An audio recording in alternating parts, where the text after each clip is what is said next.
Hi, everyone. It's Miss Akbari in the library, here to talk with you in advisory. And as you've already seen, April is School Library Month. The theme of School Library Month this year is Everyone Belongs at Your School Library. And that's something that we really do believe here. We believe there's something for everyone in our school library, and it's a place where we want everyone to feel like they belong and they feel like they're safe and they can enjoy the space. I wanted to just catch you up on a few things from our school library trivia, maybe explain a couple things, fill in a few blanks for you. So the first question was about how long School Library Month has been celebrated. That's been happening since 1985, and that's 37, almost 40 years of celebrating school libraries, which is really awesome. The second question was about how many items are in the Library of Congress, which is our national library in Washington, D.C., and it's the largest library in the world. And there are 167 million items in the Library of Congress.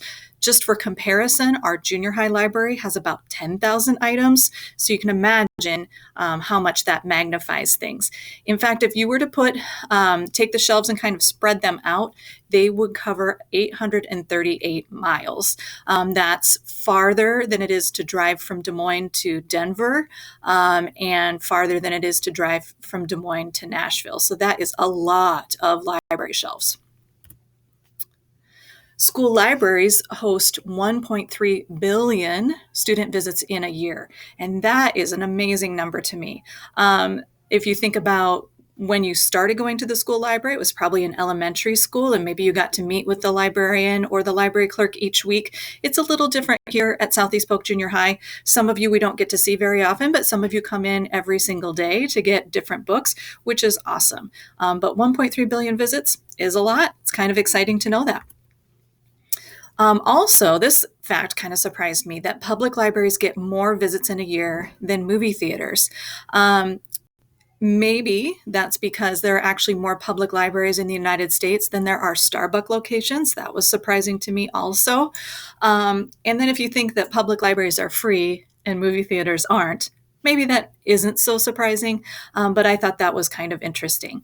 All of these facts and figures that I've shared with you or tested you on today came from the American Library Association, and they update that information every so often. So that's the current facts and figures that they have.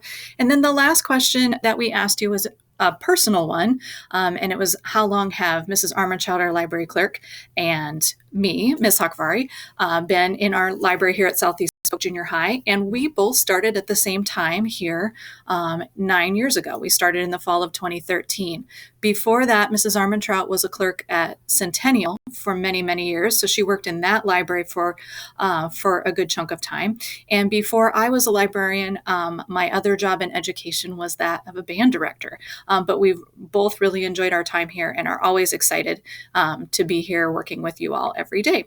So I hope that you have a great April. We'll be doing a couple other things to commemorate Library Month.